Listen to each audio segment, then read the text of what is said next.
Hello friends, today we will learn about this type induction meter, जो कि हमारे घरों में जो कि एनर्जी मीटर लगा होता है, जो इलेक्ट्रिसिटी को मेजर करता है कितना यूनिट, मतलब यूनिट के हिसाब से जो उस पर बिल, इलेक्ट्रिकल बिल बनता है। तो हम लोग सीखेंगे कि कैसे इंडक्शन मीटर के थ्रू हम लोग एनर्जी को यूनिट्स में कैसे हम लोग मेजर करते हैं। तो सबसे पहले यहाँ पर हमको दिया हुआ है कि इंडक्शन मीटर, ठीक है। तो यहाँ पर हमारे पास जो कंपोनेंट्स दिया हुआ है, पहला कोर दिया हुआ है जो कि बाइंडिंग किया गया है, और एक हमारे पास ये एल्युमिनियम डिस्क है जो कि ये हमारे कोर के बीच में रखा हुआ है। और यहाँ पर हमारे पास एक डैम्पिंग मैग्नेट दिया हुआ है। ऊपर जो है कि ये कर्सर दिया हुआ है कि जैसे जैसे ये मूव करेगा डिस्क, वैसे वैसे ये अपना रीडिंग ऊपर देगा पॉइंटर के थ्रू, ठीक है। तो सबसे पहले हम लोग यहाँ पर स्टार्ट करते हैं। जो हमारा ये कोर दिया हुआ है उस पर हम लोग इधर फील्ड फील्ड कॉइल से हम लोग वाइंडिंग किए हुए हैं, ठीक है। तो इसका बेसिक प्रिंसिपल यही है कि जब हम लोग ये वाइंडिंग के थ्रू एक एसी सप्लाई देते हैं, एसी सप्लाई मतलब कि वो अल्टरनेट हाफ टाइम इंटरवल पे क्या करता है कि अपने डायरेक्शन को चेंज करता है, ठीक है। तो जब हम लोग इसको एसी सप्लाई देते हैं, एक ये जो कोर है वो एक मैग्नेटिक मटेरियल है और ये बाइंडिंग किया हुआ है। तो जब हम लोग इसको एसी सप्लाई देंगे यहाँ से, तो तो ये जो कॉयल होगा उसके थ्रू क्या होगा कि अल्टरनेट नेचर का है, ठीक है। तो जब हम लोग इसको यहाँ पर एसी सप्लाई देंगे तो इसके अंदर क्या होगा कि करंट फ्लो करेगा तो उसकी वजह से फ्लक्स फ्लो करेगा। Since this flux this supply is AC supply, so our flux will be alternating in nature. Means वो क्या करेगा कि हाफ टाइम इंटरवल पे क्या करेगा, अपने डायरेक्शन को चेंज करेगा, ठीक है। तो ये जो फ्लक्स होगा अल्टरनेटिंग इन नेचर होगा। तो जैसे हम लोग एसी सप्लाई दिए, ये हमारा मैग्नेटिक कोर मटेरियल जो हो गया वो क्या होगा, मैग्नेटाइज हो गया, यानी कि एक मैग्नेटिक फील्ड क्रिएट कर लिया, ठीक है। और ये मैग्नेटिक फील्ड जो है अल्टरनेट इन नेचर है, मतलब कि समय के साथ क्या कर रहा है, चेंज कर रहा है। दूसरा कि हम लोग इस मैग्नेटिक फील्ड जो प्रोड्यूस हम लोग किए एसी सप्लाई देकर, उसके बीच में जो ये दिया हुआ है, यहाँ पर हम लोग एल्युमिनियम डिस्क को लाते हैं। जब एल्युमिनियम डिस्क इसके बीच में आता है तो जो ये एसी फ्लक्स है वो क्या करता है कि इसे लिंक करता है या फिर इसको कट करता है। तो जब इसको लिंक या कट करेगा, और ये एसी नेचर है, मतलब कि डायरेक्शन चेंज कर रहा है हाफ टाइम इंटरवल पे, ठीक है। तो इस डिस्क क्या करेगा कि फ्लक्स जो होगा, there will be d phi by d t. तो हम लोग फैराडे लॉ के अनुसार जानते हैं कि जो हमारा अगर कहीं भी d phi by d t है तो वहाँ पर हमारे पास क्या होगा कि ईएमएफ इंड्यूस होगा। ईएमएफ इक्वल टू होता है N d phi by d t, where N is the number of turns and phi is the flux. तो यहाँ जितने यन टर्न्स जो वाइंडिंग है उनके द्वारा जब फ्लक्स प्रोड्यूस होगा, वो क्या करेगा कि इस पर लिंक करता है डिस्क पे, और ये फ्लक्स जो होता है अल्टरनेटिंग होता है। तो वहाँ d phi by d t की वजह से इस डिस्क पे क्या करेगा कि एक सर्कुलेटिंग करंट क्या होगा, उसके सरफेस पे फ्लो करना शुरू करता है, या फिर उसको बोलते हैं कि ये ईडी करंट होता है। किसी भी मेटल में अगर जो करंट फ्लो करता है वो उसके सरफेस पे सर्कुलेट करता है, जिसको ईडी करंट बोलते हैं। तो इसमें एक करंट प्रोड्यूस हो गया, ईडी करंट। और हम लोग 12th लेवल में पढ़े हुए हैं कि यदि कोई मैग्नेटिक फील्ड के अंदर कोई भी करंट कैरिंग क्वायल या फिर मटेरियल को, मैग्नेटिक मटेरियल को रखते हैं, तो वो क्या करता है कि एक फोर्स को फील करता है या फिर एक टार्क फील करता है जो एम क्रॉस बी के इक्वल होता है। तो ये भी क्या करेगा कि टार्क इसको भी फील करना चाहिए था, लेकिन ऐसा नहीं होता है। ऐसा क्यों नहीं होता है? क्योंकि लेट सपोज कि जो हमारा जो सप्लाई दिए फ्लक्स का, वो हमारा था phi equal to phi m sine theta, ठीक है। तो अब इसको d phi by d t निकालेंगे, जब इसका डेरिवेटिव करेंगे तो क्या होगा, साइन के टर्म में आएगा। मान लेते हैं कि जो हमारा डी फाई डी टी के द्वारा ई आया वो क्या आया, E m sine omega t minus pi by two आया, ठीक है। तो पाई बाई टू आया, मतलब कि जो पाई था उससे ये क्या हुआ कि पाई बाई टू क्या कर रहा है, ईएमएफ लैग कर रहा है, ठीक है। तो जो हमारा यहाँ पर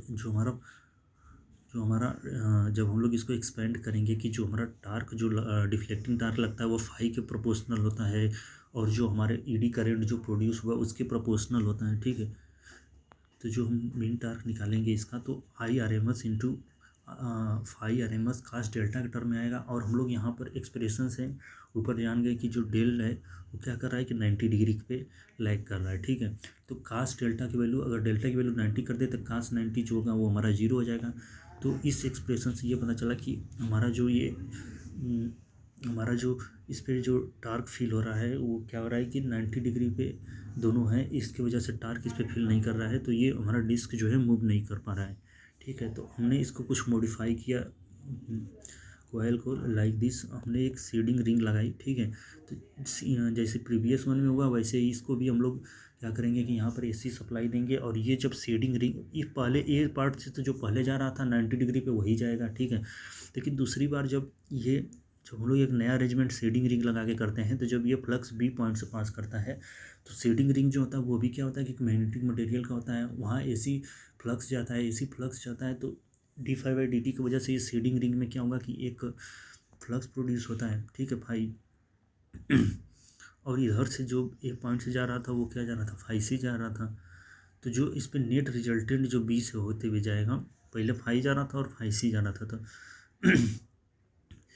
ठीक है। तो पहले देखो जब हम लोग एसी सप्लाई दिए तो ये सीडिंग रिंग बी ए पॉइंट पे तो जो पहले जा रहा था सेम था, बी पॉइंट पे क्या हुआ कि सबसे पहले जो आया हमारे पास वो फाई आया, ठीक है। और इस पे फाई की वजह से d∅dt होने की वजह से इस सीडिंग रिंग पे क्या हुआ कि एडी करंट प्रोड्यूस हुआ, और ये एडी करंट जो हुआ ये भी अल्टरनेटिंग इन नेचर है। तो इन दोनों का रिजल्टेंट जो हुआ ये सीडिंग रिंग से गया, ठीक है। तो फाइस जो है ये सीडिंग रिंग से होकर गया, ठीक है। फाइस ये यहाँ पर है, फिर जो ए पॉइंट से फाई जा रहा था वो फाई तो जा ही रहा था, ठीक है। तो इन दोनों की वजह से हमारा जो डिस्क होगा उस पर क्या होगा, ये प्रोड्यूस होगा, क्योंकि दोनों जो फ्लक्स हैं वो अल्टरनेटिंग इन नेचर है। तो इस फिगर में दिया गया है फेजर डायग्राम, जो हमको पता है कि जो हमारा एडी करंट जो करस्पॉन्डिंग फ्लक्स के थ्रू जो प्रोड्यूस होता है वो 90 डिग्री पे होता है, ठीक है। तो हम लोग यहाँ पे मानते हैं कि फाई के द्वारा ई जो है फ्लक्स प्रोड्यूस हुआ 90 डिग्री पे, और फाइस जो कि शेडिंग पार्ट से आ रहा है रिजल्टेंट फाइस, उसकी वजह से जो हमारा प्रोड्यूस हुआ ईएमएफ एल्युमिनियम डिस्क में वो ईएस हुआ, ठीक है। तो ये और जो करेंट हम लोग जानते हैं कि कहीं भी करंट अगर जो फ्लो करता है तो वो कुछ रेजिस्टिव ऑफर करता है मटेरियल, ठीक है। तो हम लोग मानते हैं कि जो हमारा जो एल्युमिनियम डिस्क है उसके पास कुछ इंडक्टर पार्ट होगा या रेजिस्टेंट पार्ट होगा, ठीक है। तो इसके वजह से जो हमारा करंट जो होगा वो लैग करेगा अल्फ़ा एंगल ई के, ठीक है। अगर इंडक्टिव पार्ट नहीं होता सिर्फ रेजिस्टिव होता तो आई और ई का डायरेक्शन जो होता है वो क्या होता है कि सेम होता, ठीक है। तो अगर हमारे डिस्क में इंडक्टेंस पार्ट मान लेते हैं यल है और रेजिस्टेंस पार्ट जो है आर है, तो ये अल्फ़ा जो एंगल होगा वो tan inverse omega L by R के इक्वल होगा, ठीक है। तो हम लोग ये इस फेजर डायग्राम देख लिए इस तरीके से होता है, ठीक है। तो जब इस फेजर डायग्राम को हम लोग देखें कि जब हमारा 90 डिग्री ना हो तभी हमारा क्या होगा कि वो टार्क फील करेगा, ठीक है। तो ये फाई एंगल और ये जो आई ई एस है, ठीक है, फाई और आई ई एस जो ये करंट है और ये फाई है, इन दोनों के बीच में 90 डिग्री नहीं है। तो इन दोनों की वजह से क्या होगा कि वो डिस्क क्या करेगा, रोटेट करेगा। और ये भी फाई एस और इन दोनों के बीच में 90 डिग्री नहीं है, तो इन दोनों की वजह से क्या होगा कि डिस्क क्या करेगा, फिर रोटेट करना स्टार्ट करेगा। अगर हम लोग जानते हैं कि जो टार्क लगेगा डिफ्लेक्टिंग टार्क वो फाई और फ्लक्स और ईडी करंट के प्रोपोर्शनल होता है, ठीक है। तो और उन दोनों के बीच के एंगल के कोसाइन के भी प्रोपोर्शनल होता है। तो यहाँ फेजर डायग्राम से अगर हम लोग उसका एक मीन टार्क इक्वेशन लिखें तो ये आएगा। और फर्दर इसको एक्सपेंड करें तो हमारा जो फाइनल जो टार्क आता है वो क्या आता है कि आई स्क्वायर के प्रोपोर्शनल होता है, ठीक है। अब हम लोग देखते हैं कि एनर्जी इस मीटर से इंडक्शन मीटर से कैसे हम लोग एनर्जी को मेजर करते हैं, ठीक है। तो हियर यहाँ पर हम लोग क्या करते हैं कि एक डैम्पिंग मैग्नेट का प्रयोग करते हैं, ठीक है। यहाँ पर हम लोग एक परमानेंट मैग्नेट का यूज करते हैं, डैम्पिंग मैग्नेट। और ये जो हमारा डिस्क जो है अब तो रोटेट करना शुरू कर दिया, क्योंकि हमने शेडिंग करके फाई और आई के बीच का एंगल जो 90 हो रहा था उसको चेंज करके अदर एंगल कर दिया, जिसकी वजह से ये टार्क ऑफ फील करने लगा। अब ये जो डिस्क मूव कर रहा है ये इसके ऊपर करंट है, ठीक है। अगर करंट है यानी कि फ्लक्स होगा, तो करंट है ये क्या कर रहा है, हाँ फ्लक्स भी होगा, तो ये मूव कर रहा है। अब हम लोग इसको एक परमानेंट मैग्नेट में इसको मूव कराते हैं ये अदर। तो जब परमानेंट मैग्नेट होता है वो क्या करता है, मैग्नेटिक फील्ड ये भी प्रोड्यूस करेगा, ठीक है। तो जब ये डिस्क रोटेट करता है मैग्नेटिक फील्ड के अंदर, तो ये डिस्क क्या करेगा कि ये फ्लक्स इसके थ्रू चेंज होगा, जो ये परमानेंट मैग्नेट के द्वारा प्रोड्यूस किया जा रहा है। तो इसके वजह से भी d5/dt होगा। तो हम लोग फैराडे लाइन इंडक्शन हम लोग पढ़े हैं कि उसके वजह से भी माइनस इन d5/dt। तो जो ये हमारे पास डैम्पिंग मैग्नेट यूज कर रहे हैं परमानेंट मैग्नेट का, जब इसके ये परमानेंट मैग्नेट है मतलब मैग्नेटिक फील्ड प्रोड्यूस करेगा, ठीक है। जब हमारा डिस्क जो है इसके अंदर क्या करेगा, मूव करेगा, तो क्या करेगा, there will be a d5/dt, ठीक है। तो d5/dt होगा, तो उसके वजह से क्या होगा कि EMF प्रोड्यूस होगा, एक दूसरा प्रोड्यूस होगा, और ये जो प्रोड्यूस होगा EMF को क्या करता है, लेंज लॉ के अनुसार क्या करता है कि जिससे वो काज होता है उसको क्या करता है, उसको अपने काज को क्या करता है, अपोज करता है, ठीक है।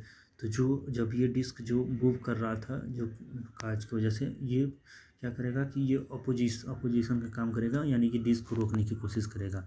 अगर वो n रिवॉल्यूशन तक